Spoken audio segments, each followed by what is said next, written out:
Ang susunod na programa ay rated PG. Ito ay nangangailangan ng patnubay at gabay ng magulang para sa mga batang manonood. Ang aking tanas sana sa lahat ng hiling, sa hirap at masasaya.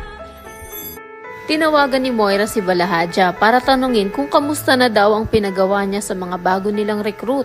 Sagot naman ng kumag na pulis na nagawa na daw nila ng maayos ang pinag-utos niya. At sigurado rin daw siya na hindi paghihinalaan si Moira sa ginawa nila kay Lynette at Harry. Talagang napakasama na ng imahe ng mga kapulisan dahil dito sa abot kamay. Speaking of Harry naman, wala na namang malay ang kaawa-awang binatilyo. Dahil nang manlaban siya sa isa sa mga holdupper ay pinukpok siya ng baril sa ulo na naging dahilan para humandusay na lang siya sa sahig.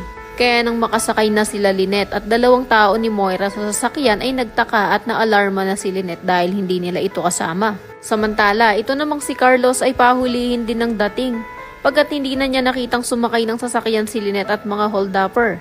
Pero nagtaka naman siya pagkakita niya ng kotse ni Harry na nakaparada sa harap ng bahay niya. Ano na lang kaya ang magiging reaksyon ni Carlos sakaling malaman niya ang nangyari kay Lynette at Harry? At ano din kaya ang balak nitong gawin kay Moira kapag nalaman niya na ang bruha ang may pakana ng lahat ng ito? Baka biglang bumaliktad ang kumag na doktor na si Carlos at isuplong na siya sa mga tanyag na siya talaga ang may hawak kay Lolo Pepe para naman makaganti ito sa ginawa ni Moira sa uniko iho niya na si Harry. Sa kabilang banda, itong si Annalyn ay napakalakas ng loob na sundan si RJ sa transaction place nila. Pero hindi naman siya hinayaang mag-isa ni na Regan at Doc Lindon na tumawag din ng backup at yun nga ay walang iba kung hindi ang mga former marites ng Apex na sina Nurse Karen at Ivan.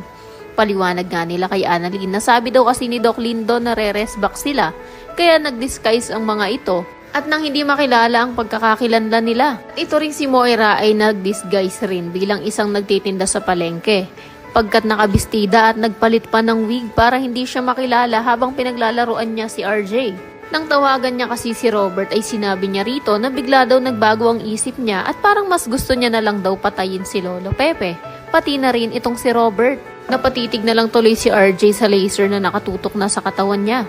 Mailigtas pa nga kaya nila si Lolo Pepe o isa na namang nakaka-stress na eksena ang mapapanood natin bukas. O pwede rin naman kasing sina Nurse Karen at Ivan ang makakita kay Moira na mukhang palengkera. Kaya mapapatunayan pa rin ni Annalyn na tama ang lahat ng hinala niya na pakululang ni Moira ang lahat.